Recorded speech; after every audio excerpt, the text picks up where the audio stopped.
We got to reap the benefits of being a part of Film Break for the first time, until we found out about an unexpected death. I tried to figure out what to wear to a mixer on April 4th, the first professional networking event I'd ever been to. I took a photo of myself in my dorm room mirror to make sure I looked the way I should, but it didn't look quite right with short sleeves. That's actually this same shirt here. I added a black sport coat so I looked a little fancier and figured that was fine. And that night, Alex Hackworth, Vishal Kolar, and I attended our first industry networking event at the W Hotel on Hollywood Boulevard. Alex drove us out there, we found parking eventually, and we walked to the location, a bar called the Whiskey Blue that was inside of the W. At 18 years old, we were only able to get in because we were part of the Film Break team, and it was my first time being in a bar in the US, although none of us drank because we were working. Suddenly, my time overseas felt more useful because it wasn't my first time in an environment like that. Still, we struggled to approach older strangers and start up a conversation, but once we started talking, we were usually able to trade business cards and learn a little more about the industry, so pushing through the awkwardness was always worth it. I had my camera with me, and taking photos or being asked to take photos were easy ways to start up conversations too, so that helped to make up for my lack of social skills. But all in all, it felt good to get our first experience networking at a real Hollywood event. It felt like we'd made it, or at least I felt like I had. Coming from the small farming town of Salinas and ending up networking at a major hotel in Hollywood as a company representative, I felt like I'd reached a level of success I hadn't actually thought I'd get to, at least not that quickly. I was in college, making movies with a consistent crew, networking with real filmmakers and actors, and it seemed like Taylor McPartland and Kánish were beginning to mentor us in how the industry actually works. I met Gregory Santana that night, who had a higher caliber of speech than I was used to, and he had a feeling of age and experience about him that made me feel like I was interacting with a big power.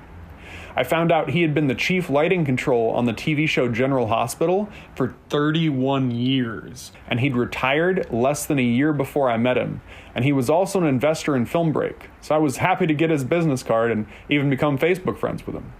Film Break had also hired 2 guys from USC, undergraduate seniors as we found out, and we got a little bit scared that they might replace us for a minute, until we asked about their experience and found out they'd rarely ever been on set compared to us.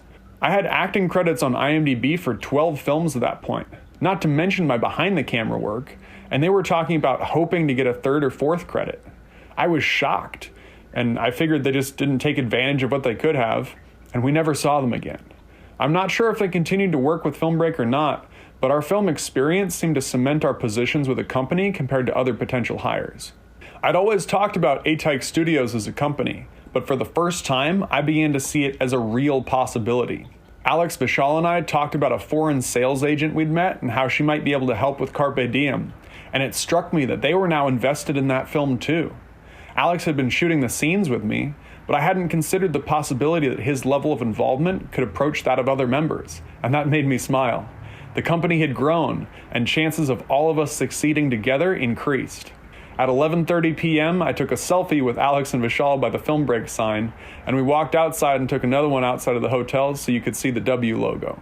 We ended an excellent evening with a great meal, but something terrible had happened that night. We had no idea what had happened, but by the time we got back to campus, a student had died. The student body received this email from Whittier College's president at 7:44 a.m. the next morning. It is with great sorrow I share the news that early this morning we received word that senior Alyssa Sialaris had passed away in her off-campus apartment. The cause of death is currently undetermined. Known to many of us as a tremendous two-sport athlete and accomplished scholar, Alyssa will be sorely missed by all. I know you join me in expressing the most heartfelt sympathy and compassion for Alyssa's family, her close friends, and the faculty and coaches that came to know her well. For those who are in need of additional support during this time, please know that counselors will be available through the Campus Counseling Center. For athletes, please look for an additional announcement later this morning from Athletic Director Rob Coleman. As soon as plans to gather in remembrance of Alyssa's life become available, we will share details. Again, please keep Alyssa's family and friends in your thoughts and prayers. That was how I found out that Alyssa Sialaris was found dead at age 21 in her apartment in Whittier, cause of death unknown. I didn't know her personally, I'd just seen her around campus, but at a school as small as Whittier, any death is enough to affect the whole student body. There was an on-campus event to commemorate her life, and the fact that no one knew how or why she died hung over everyone. It's always strange to hear of someone dying young without a reason behind it, especially a physically fit student athlete. Could it have been foul play, if not an accidental overdose, or maybe even self-harm? How could it not have been one of those options when she was only 21, found in her own home, and was a competitive college athlete? That was just one more question that was never answered. The articles that came out in the news all talked about this mystery, and later on stated that the cause of death was undetermined by autopsy, something I didn't even realize was a possibility.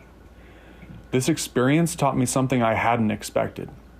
Even with 21st century science and medicine as impressive as they've become, we don't always know why someone dies. Sometimes people get taken early, and we never get to know why. I wondered what the last things said to her were, and who had said them.